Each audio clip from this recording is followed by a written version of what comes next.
다롱쥐 TV.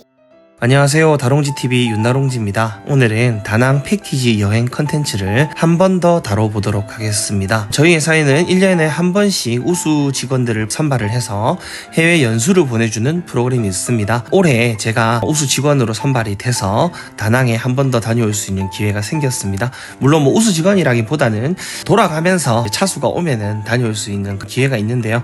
우연찮게 또 다낭을 방문을 할 수 있게 되었습니다. 대한항공을 타고 왔고요. 저는 집이 부산인데 인천으로 가서 오전 비행기를 타고 낮에 바로 다낭을 도착을 했습니다. 도착하자마자 필수 코스죠. 다낭에 있는 한시장 앞 핑크 성당에 도착을 했습니다. 핑크 성당을 제가 개인으로도 와보고 지난 패키지 여행 때도 와봤지만은 버스가 도착을 하면 사람이 저렇게 많고요. 사람이 없는 시간에 가면은 아무도 없이 있는 경우가 있는데 참 다낭에 볼 게 없는가 봐요. 꼭 올 때마다 핑크 성당을 들렸습니다. 작년에 8월 달에도 한번 갔었고 9월에 갔고 올해는 2월 말쯤에 갔는데요.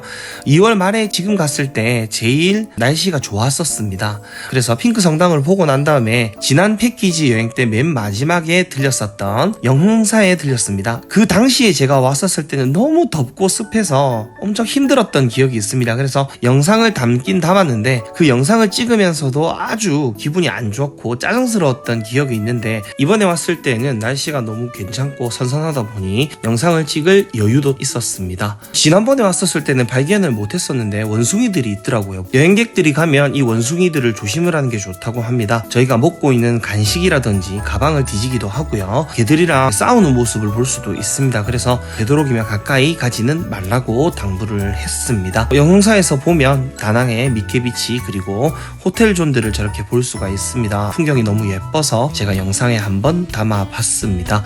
확실히 날씨가 많이 좌우를 하는 것 같더라고요. 처음에 왔을 때는 너무 더웠고 그 한 달 뒤에 9월 달에 왔을 때는 우기가 이제 와서 비가 엄청 많이 오다 보니 영상을 찍을 수도 없고 호텔 내에서만 놀았었는데 이번에는 날씨가 아주 좋다 보니까 패키지 여행으로 가는 장소들이 꽤 괜찮게 느껴지기도 하고요. 많은 것들을 눈에 담을 수 있어서 좋았습니다. 지난번에 왔을 때에는 뭐 빨리 가고 싶은 생각밖에 없었었는데 영흥사를 한 바퀴 쭉 둘러봤습니다. 이쪽에서 볼 수 있는 풍경들이 아주 예쁘기 때문에 기회가 되실 때는 한 번 정도 들려서 볼 수 있으면 좋겠다는 생각이 들었고요. 개인으로 오면 굳이 들릴 필요는 없는 것 같습니다. 이번에 숙소는 다낭 하얏트 리젠시라고 하는 리조트에 묵었습니다. 첫날은 저렇게 들렸다가 저녁을 먹고 여행이 길었기 때문에 피곤해서 바로 잠을 들었고 아침에 일어났더니 하얏트 리젠시 리조트가 예쁘게 있는 모습 볼 수가 있었습니다. 첫날에 아침을 먹고 바로 나와서 미케비치에 와서 풍경을 또 볼 수 있었고요. 저 멀리 영흥사도 보이고 호텔존들이 많이 있는 것들 볼 수가 있습니다.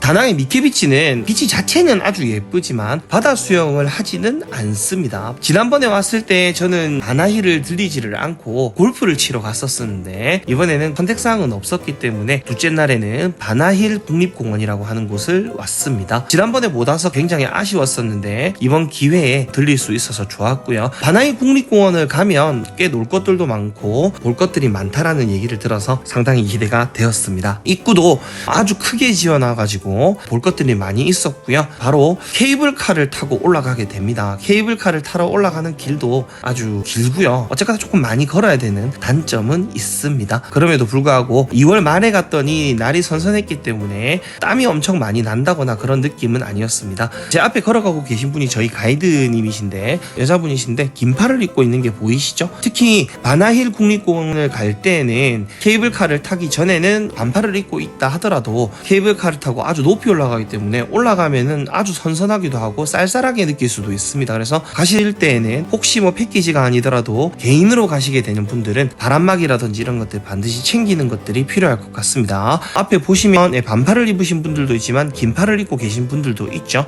위에 올라가면 아주 많이 춥다 뭐 이런 건 아니지만은 아래쪽을 생각을 하고 올라가시게 되면은 꽤 많이 춥기 때문에 저는 바람막이를 가방에 하나 넣어서 올라갔었습니다. 케이블카를 이렇게 오래 오랫동안 타고 올라가 본 적은 없는데요. 이번에 타봤더니 아주 높이 올라가더라고요. 케이블카만 거의 3-40분 정도를 타고 올라갔던 것 같습니다. 같은 케이블카에 탔던 다른 직원들 중에 여성분들 같은 경우는 너무 무섭다고 해서 그리고 위쪽으로 올라가는 부분들을 보기도 했고요. 저는 영상을 찍기 위해서 지금처럼 멀리를 다 찍기도 했는데 상당히 무섭기는 무섭습니다. 이제 열대 우림지대죠. 우림지대를 지금 보시는 것처럼 계속해서 올라가게 됩니다. 정말 영화에서 봤던 것처럼 공룡이 한 마리 나오더라도 이상하지 않을 것 같은 그런 밀림이었고요. 케이블카는 한 줄만 있는 게 아니라 지금 보시는 것처럼 밑에도 지속적으로 지금 케이블카라든지 개발을 위해서 2호선, 3호선 저런 식으로 나와 있기도 합니다. 날씨가 안 좋은 날에는 케이블카가 가다가 멈춰서 한두 시간 있는 경우도 있다고 합니다. 고소공포증이 있으신 분들이라든지 위에 올라가는 거를 별로 안 좋아하시는 분들은 썩 좋아하진 않을 것 같다라는 생각을 하긴 했습니다. 무려 3-40분 정도의 시간을 들여서 첫 번째 장소에 도착을 했습니다. 저희가 영상이라든지 뭐 여행 프로그램 이런 데서 많이 볼 수 있는 곳이죠. 손으로 만들어진 동상에 올라가는 길이 있는데 저는 적나라하게 이렇게 찍었습니다. 왜냐? 저희가 여행 프로그램에서 보면 폰에 저희가 가서 사진 찍고 하는 것들이 멋있어 보이기도 한데 실제 이렇다는 겁니다. 사진 찍을 공간도 없어요. 너무 사람이 많기 때문에 사진 찍고 하기도 굉장히 어렵습니다. 저는 영상만 잡아 놓고요. 제 사진 따로 찍진 않았습니다. 그리고 한 번 더 케이블카를 타고 올라가야 됩니다. 10분 정도를 올라가게 되면은 놀이공원도 있고요. 맥주 페스티벌 하는 곳 이런 곳들이 좀 준비가 되어 있습니다. 지금부터는 거의 모든 사람들이 바람막이도 있고 겉옷을 입고 있는 모습들 볼 수가 있으시죠. 상당히 고지대에 있기 때문에 올라오면은 꽤 쌀쌀한 느낌을 느낄 수 있기 때문에 너무 가벼운 복장으로 가시는 것보다는 아까 말씀드렸던 것처럼 바람막이라든지 이런 부분들을 준비하시는 게 좋다. 뭐 그렇다고 엄청 쌀쌀하지는 않습니다. 도착했더니 여기는 베트남이 아니라 유럽이라든지 이런 데 놀러 온 것 같은 그런 느낌을 받을 수 있더라고요. 물론 여전히 이 위쪽에도 사람이 아주 많았습니다. 하나 고지대에 사람이 이렇게 많을까 싶을 정도로 상당히 많이 있었는데요. 이전에 프랑스 식민지 시절에 날씨가 너무 덥다 보니까 요 고지대에다가 도시를 지어서 살았다라는 얘기를 전해 들을 수 있었습니다. 산 위에 이렇게 놀이공원도 있고요. 뭐 루지를 탈 수도 있으시고요. 다양한 것들을 구경을 할 수가 있더라고요. 저희는 맥주 한 잔 또 먹어야 되겠죠. 비어프라자에 가서 먹었습니다. 그리고 아직까지도 바나이 국립공원은 개발을 하고 있는 부분들이 굉장히 많이 있습니다. 기회가 되시면 한 번 정도는 여러분들 가셔서 맥주도 드시고 놀이기구도 한번 타보시고 하는 것을 추천을 드립니다. 바나이 국립공원 올라갔다 내려갔다 요거 하나 하는 것만으로도 아주 뜻깊은 하루였던 것 같고요. 저녁 때 시푸드 레스토랑까지 데려가 주더라고요. 역시 우수 연수다 보니까 아무래도 프로그램도 좋고 리조트도 좋고 뭐 여행 프로그램도 아주 좋게 짜져 있었던 것 같습니다. 시푸드 레스토랑인데 제가 봤을 때는 가격이 아주 비쌀 것 같은 느낌이 들었습니다. 어느 위치인지는 모르겠는데 어차피 호텔 존 주위에서 왔다 갔다 하고요. 다만 좀 아쉬웠던 거는 바나이 국립공원 고지대에 갔다 와서 아주 피곤한 상태였거든요. 시푸드를 먹고 리조트에 가서 좀 쉬고 싶었는데 패키지는 이런 것들이 참 힘듭니다. 유람선을 이날 또 타라고 하더라고요. 유람선을 지난번 패키지 때 제가 한번 타봤기 때문에 어느 정도 느낌인지 당연히 알고 있습니다. 타라고 하는데 연수 프로그램이기 때문에 직원들이 사실은 다낭을 구경을 하러 간 느낌보다는 휴식 차원으로 연수를 생각하는 부분도 있거든요. 근데 저희의 마음과 다르게 패키지 프로그램은 아주 타이트하게 짜여 있었습니다. 그래서 늦은 시간인데 저 때 시간이 거의 현지 시각으로 7시 반 정도 됐던 것 같아요. 그래서 어쩔 수 없이 또 한참 기다려가지고 유람선을 탔습니다. 처음 가보시는 분들 같은 경우는 유람선 한 번 정도 타보는 건 좋은 것 같아요. 다낭 같은 경우는 미케비치를 따라서 있는 호텔 존이라든지 그 밑으로 내려가면 리조트 존도 있지만 이렇게 한강을 따라서 있는 호텔들도 있습니다. 개인적으로 오시는 분들 같은 경우는 첫날에는 한시장이라든지 핑크 성당 여러 가지 다낭 시내를 좀 둘러보시고 한강 주위에 있는 숙소들도 많이 있습니다. 노보텔이라든지 빈펄 호텔도 있고요. 다양한 숙소들을 볼 수가 있습니다. 예전에 왔을 때는 저 용다리에서 불도 뿜고 했었는데 이번에는 그런 행사는 하지 않더라고요. 관광객들이 엄청 많기 때문에 맥주를 먹고 놀고 하는 모습 볼 수 있고 멜리아 빈펄 그 다음에 아수라 저런 호텔들도 있습니다. 그래서 저런 호텔들은 가격이 그렇게 많이 하지 않아요. 첫날 도착했을 때는 어차피 리조트까지 가기는 좀 힘들다 싶은 날에는 저쪽에 가시는 것도 좀 좋을 것 같습니다. 둘째 날 호텔은 찍지도 못했어요. 너무 피곤해서 10시에 들어가서 바로 잤고요. 다음날 일어나자마자 호이안으로 가는 일정이 있었습니다. 호이안으로 가는 일정에는 패키지를 타시면 반드시 이 바구니배를 타는 코스가 있습니다. 저는 지난번 패키지 투어 때 한번 와봤기 때문에 한 번 더 느낄 수가 있었죠. 여전히 저분은 저렇게 춤을 추고 있더라고요. 저희 직원들은 휴식 차원에서 왔다고 제가 말씀을 드렸죠. 그래서 저렇게 뭐 춤을 추고 노래를 하고 뭐 이런 부분보다는 마사지 한 번 더 받고 맥주나 이런 맛있는 거 하나 먹고 휴식을 취하고 관광지 한 군데 정도 드는 걸 원하는 분위기였었는데, 패키지 투어다 보니까 뭐 손님들을 위한다는 느낌이 있겠죠. 이것저것 많이 나와요. 근데 저 같은 경우는 근 몇 달 전에 한번 이쪽으로 왔던 곳이기 때문에 아무래도 여기를 가는데 기분이 썩 좋지는 않더라고요. 혹시 다낭을 오시는 분들은 패키지 투어는 한 번 정도만 해보시면 될 것 같아요. 저는 얼마 전에 와봐서 그렇지만은 새로 처음 와보신 분들 같은 경우는 바구니배를 타고 나가는 관광이 굉장히 의미 있게 느껴질 수도 있고요. 되게 신기하다고 이게 생각을 하시는 분들도 있더라고요. 저는 얼마 전에 한번 느꼈기 때문에 이게 좀 지루하다고 느꼈을 수도 있는 것 같습니다. 베트남까지 왔는데 바구니배는 어쨌거나 현지에서 많이 썼던 전통 배죠. 그런 것들도 체험할 수 있는 기회이기 때문에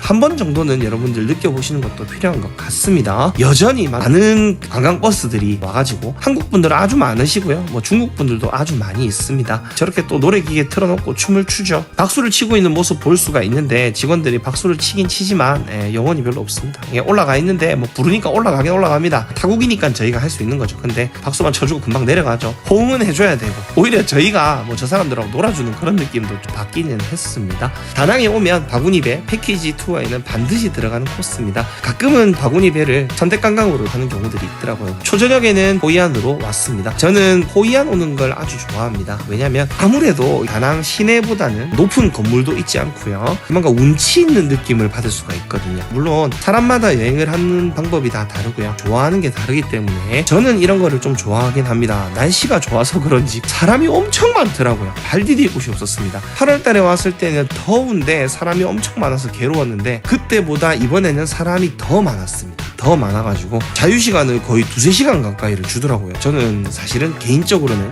리조트에 가서 좀 쉬고 싶은 마음이 있었는데 저는 뭐 길도 이제 거의 다 외울 정도거든요. 막 되게 복잡하지가 않아요. 길도 다 외울 정도로 좀 지루한 느낌도 있는데 뭐 3시간이나 줘가지고 할 게 없어서 같이 갔었던 저희 룸메이트가 저희 이제 회사 동기였습니다. 발 마사지 30분 정도 받았고요. 여기저기 돌아다니면서 영상을 좀 찍고요. 숙소로 들어왔습니다. 첫째 날, 둘째 날 숙소에 너무 늦게 들어와서 하얏트 리젠시 이 숙소를 잘 즐기지를 못했어요. 상당히 아쉬웠습니다. 숙소를 찍을 여력도 없어가지고 이제 셋째 날쯤 돼가지고 숙소를 영상에 담을 수가 있었습니다. 이 숙소는 아주 깨끗하고 좋았고요. 이전 영상에서 신라호텔이 좋다라고 말씀을 드렸는데 신라호텔 같은 경우는 위치가 조금 애매한 곳에 있습니다. 호이안도 아닌 다낭시의 리조트 쪽도 아닌 곳에 있는데 하얏트 리젠시 같은 경우는 위치가 아주 좋았습니다. 아침에 일어나서 리조트 영상을 찍어야겠다 싶어서 나왔는데요. 날이 조금은 흐린 날씨가 있었습니다. 그래서 수영장도 제대로 들어갈 시간이 없었어요. 영상을 담기에 좀 시간이 급해서 리조트 전체를 이렇게 한번 찍어봤습니다. 수영장도 좋고요. 리조트도 깔끔하고 아주 괜찮습니다. 다만 아쉬운 거는 제가 다낭 리조트를 3군데를 둘러보는데요. 빈펄 리조트 그리고 신라 모노그램 이번에 하얏트 리젠시까지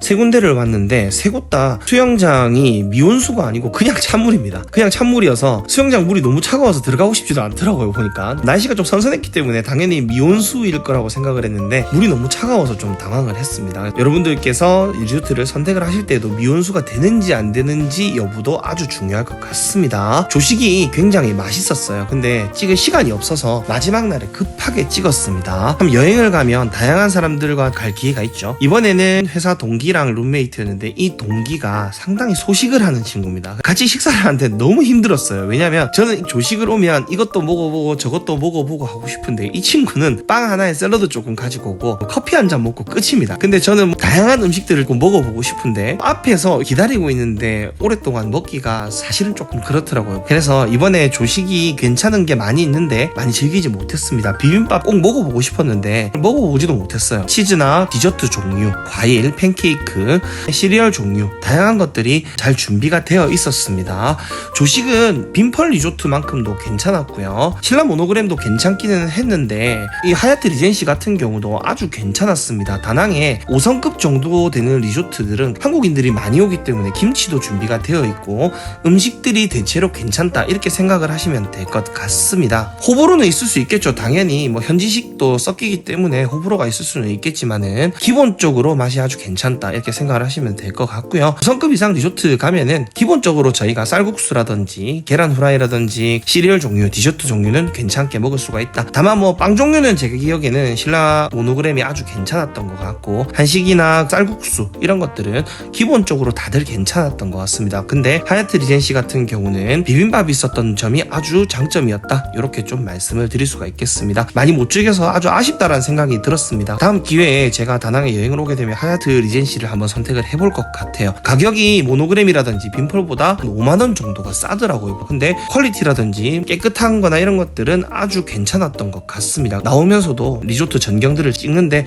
리조트가 아주 크거나 그러진 않아요. 적당한 크기로 되어 있고요. 엄청 거리가 길거나 이렇게 하지도 않고 근래에 지은 리조트라서 개인적으로 모노그램이랑 비교하긴 좀 그렇지만은 모노그램보다는 좀 더 사이즈도 크고 호실도 크고 좋았던 것 같고요. 모노그램은 이제 한국에서 지은 거다 보니까 아무래도 또 장점도 좀 있긴 합니다. 근데 빈펄보다는 확실히 괜찮았다는 생각이 들더라고요. 빈펄 리조트를 갈 바에는 여기를 선택을 하는 것도 괜찮은 것 같습니다. 3.5초에 여행을 마치고 한국으로 출발을 하게 되었습니다. 다낭에 제가 1년 동안 이제 3번을 가게 됐는데요. 리조트도 뭐 각자 새로운 때 가게 됐고, 우기에도 한번 갔었고 한여름에도 갔었고, 이제 초봄 날씨일 때도 한번 갔는데 2월 말에 시간이 되시는 분들은 한 번 정도 여행을 준비를 하시는 것도 괜찮을 것 같습니다. 비행기 내에서는 힘들었지만은 그래도 좋았던 것 같습니다. 그렇게 1년 동안 3번의 다낭 여행을 다녀와서 3군데의 리조트를 비교를 한번 해보고 싶다는 생각이 들었습니다. 제가 다녀왔던 리조트는 빈펄 리조트, 그리고 하얏트 리젠시, 신라 모노그램 3군데를 다녀왔습니다. 빈펄 같은 경우는 가장 유명한 리조트고요. 하얏트 리젠시 같은 경우도 최근에 지었고 가격이 아주 적절했고요. 신라 모노그램 같은 경우도 우리나라에서 지었기 때문에 꽤 괜찮았습니다. 빈펄 리조트의 장점은요, 한국 사람들이 제일 많이 찾기 때문에 한국 사람들의 니즈를 잘 반영을 하고요. 수영장이 한 군데만 있는 것이 아니라 3군데로 나뉘어져서 있습니다. 깨끗하고 좀 관리가 잘 된다는 느낌이 있었고, 식사는 분명하게 제일 맛이 좋았습니다. 그리고 종류가 아주 다양했던 점이 장점이었고요. 그리고 리조트 존에 위치해 있기 때문에 시내에서도 아주 가깝습니다. 다만 가격은 조금 비싼 편이고요. 지금 3개 중에서도 제일 비쌉니다. 오션뷰이 있긴 한데 오션뷰가 잘 안됩니다. 왜냐면 리조트 자체가 높은 것이 아니기 때문에 오션뷰는 아니라는 단점이 있을 수 있겠습니다. 이 다음에 우기 때 제가 갔었던 신라 모노그램입니다. 제일 최근에 지은 리조트이기 때문에 거의 새거 같은 느낌이 들고요. 사람이 많거나 그렇지 않아서 붐비는 느낌도 덜 했습니다. 조식이 제가 느끼기에는 종류는 빈펄이 더 많았지만 한국인 입맛에 맞춘 부분이 많이 있기 때문에 아주 괜찮았고요. 수영장, 포토스팟, 그리고 현대식 건물에 오션뷰 전객실인 점이 장점이었습니다. 다만 리조트의 위치가 아주 애매한 곳에 있습니다. 다낭도 아니고요, 호이안도 아닌 그 중간에 있습니다. 그리고 숙소가 셋 중에서 제일 좁았습니다. 그래서 좁았기 때문에 굳이 이렇게 좁게 지을 필요가 있었을까 싶을 정도의 아쉬움은 있었던 것 같습니다. 마지막으로 세계적인 호텔의 리조트 하얏트 리젠시를 보겠습니다. 현대식 건물이고요. 객실이 넓고 새로 지은 리조트입니다. 공간 활용이 잘 되는 편이고요. 동선도 좋은 편입니다. 리조트 존에 위치해 있기 때문에 호텔의 위치도 좋고요. 수영장도 잘 되어 있었던 느낌입니다. 조식도 만족도가 높았고요. 가짓수는 다른 데보다 많지는 않았지만 그래도 저희가 먹을 것들은 다 있었고, 무엇보다도 가격이 아주 합리적이었습니다. 빈펄 리조트보다는 10만원 정도 1박당 싸고요. 신라 모노그램보다도 거의 5만원 정도 차이가 있었던 것 같습니다. 다만 1층 객실 같은 경우는 모래가 객실로 좀 들어오는 단점이 있었고요. 객실이 좀 개방적인 면은 단점일 수도 있겠다라는 면이 있을 수 있겠습니다. 그리고 다낭 여행 패키지랑 자유여행을 비교를 해보겠습니다.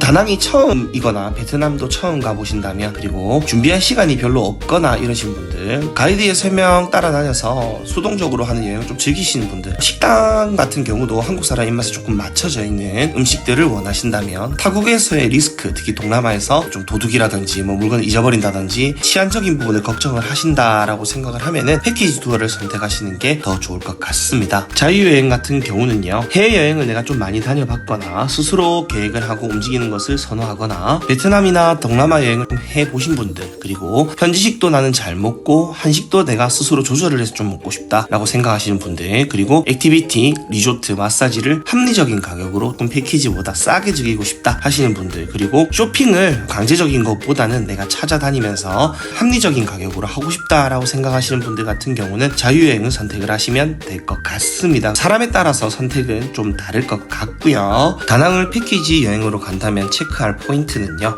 일정을 반드시 확인하셔야 됩니다. 일정이 빡빡하다면 비싼 리조트를 굳이 선택할 이유는 없습니다. 싼 호텔 같은 경우도 기본적으로 충분히 깨끗하고 좋기 때문에 일정이 조금 빡빡한 경우 같은 경우는 가격이 좀 싼 숙박을 선택을 하시는 게 낫다. 그리고 쇼핑 같은 경우는 있는지 없는지 반드시 보여야 되고요. 눈치가 보이면 간단하게 커피 같은 것들은 조금 팔아주셔도 괜찮은데, 침향을 파는데 침향 말도 안 되는 비싼 가격으로 판매를 합니다. 그래서 침향은 한 번 정도 고민해보심이 필요할 것 같다. 시장 쇼핑 해보고 싶으시면 호이안에서 해결하셔야 됩니다. 한 시장을 갈 시간 자체가 주어지지 않을 확률이 큽니다. 그리고 다낭에 다음에 오기 위해, 다음에 좀 자유로 오기 위해서 사전 여행이라 생각하면서 필요한 좋은 정보들을 미리 수집을 하는 게 좋고요. 숙박, 호텔, 리조트가 사전에 위치라든지 조식 정보들을 미리 알아보고 오셔야 됩니다. 음식 입에 안 맞으면 한식으로 좀 대체를 하든지 이런 것들을 좀 해야 되기 때문에 그런 것들도 미리 알아보고 오시는 것이 중요할 것 같습니다. 다낭 자유여행 체크 포인트 말씀드리겠습니다. 리조트마다 장단점을 미리 파악을 하셔야 됩니다. 그래서 원하는 형태의 숙소를 선택을 하셔야 되고, 내가 바깥으로 많이 움직일 건지 아니면 리조트에서 휴식을 하면서 즐길 것인지에 따라서 어떤 리조트가 맞느냐 이런 것들이 좀 다를 수가 있습니다. 그리고 그래브이라든지 택시를 활용을 해야 되기 때문에 미리 앱으로 좀 준비를 하셔야 될 거고요. 다양한 선택이 가능한 만큼 잘 준비를 해야지 좋은 여행이 가능합니다. 바나힐이라든지 호이안 가는 방법 이런 것들이 여러 가지가 있기 때문에 저희 같은 경우는 어떤 경우에는 한국인 마사지샵에서 이런 것들을 같이 좀 진행을 해주는 경우들도 있습니다. 그래서 픽업 서비스 이런 것들도 좀 잘 활용하시면 도움이 됩니다. 가격이 많이 비싸지 않기 때문에요. 식당 정보는 호불호가 있을 수 있기 때문에 미리 한식당이라든지 이런 것들이 많이 존재하고 있기 때문에 파악해 놓는 것들이 좋고요. 달러가 생각외로 다른 동남아에 비해서 활용이 잘 안 됩니다. 그래서 베트남 동을 준비를 좀 많이 해 가시는 게 필요할 것 같습니다. 저는 패키지를 2번 그리고 자유를 1번 다녀왔는데요. 베트남을 가신다 하면 한여름이라든지 우기를 피해서 봄 날씨가 괜찮을 때 한번 가시면 아주 만족도가 높을 것 같습니다. 패키지라고 해서 나빴냐 꼭 그런 건 아닙니다. 패키지를 한번 다녀오고 난 다음에 제가 자유를 갔었기 때문에 자유여행이 좀 더 메리트가 있다라고 느꼈던 것 같고요. 다낭 같은 경우는 내가 수영을 하는 것을 좋아한다,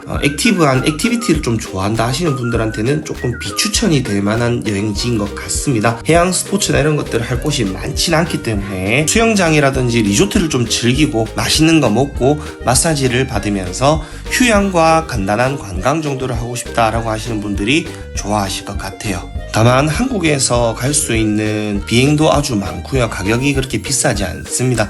호텔이나 리조트도 비교적으로 최신에 지은 것들이 많이 있고요. 그리고 무엇보다도 다른 동남아에 비해서 굉장히 치안적으로도 괜찮다라는 부분들을 느낄 수가 있습니다. 여러모로 다낭 같은 경우는 장점이 많이 있는 여행지라는 생각이 들었습니다. 앞으로 기회가 된다 하면 편안하게 한 번 정도 다녀올 수 있는 여행지 다낭인 것 같습니다. 우연찮은 기회에 1년 동안 다낭을 무려 3번이나 다녀오게 됐는데, 영상 같은 경우도 3개를 제가 올렸습니다. 패키지 첫 번째 영상에서는 여행 영상도 올렸지만 쇼핑에 대한 부분에 대해서 강도 높게 비판을 했었고요. 두 번째 여행은 우기 때 가가지고 잘못된 선택으로 리조트에서만 있어서 신라 모노그램 홍보 영상 비슷하게 됐었던 것 같습니다. 개인적으로는 2월 말에 갔었던 다낭 여행이 제일 만족도가 높았고요. 리조트 같은 경우도 빈펄, 신라 모노그램도 아주 좋았기는 한데 가성비로 합리적으로 제일 좋은 곳은 하얏트 리젠시가 제일 좋았다라는 생각이 들었습니다. 위치라든지 가격, 음식 다 그랬고요. 여러분들 참조하셔서 다낭 여행하는데 도움이 됐으면 좋겠습니다. 영상이 도움이 되셨다면 구독, 좋아요, 알림 설정까지